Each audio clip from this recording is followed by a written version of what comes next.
মানুষ সম্পর্কে জানতে চাই।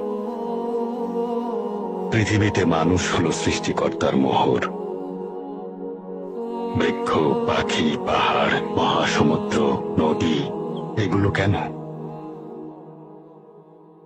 সূর্য কেন পৃথিবীকে আলো দেয়? চাঁদ কেন রাতকে মহিমান্বিত করে? সমুদ্রের উত্তাল স্রোত কেন খেলা করে? কেন নদী বয়ে চলে? সূর্যোদয় কেন হয়? কেনই বা সূর্যাস্ত হয়?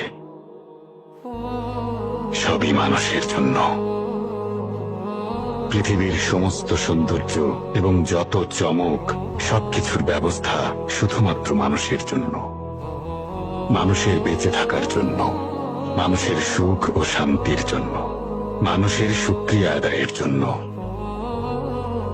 কিন্তু মানুষ অকৃতজ্ঞ। আল্লাহ আমাদের পালনকর্তা, তিনি দেখেন কিন্তু দেখা দেন না।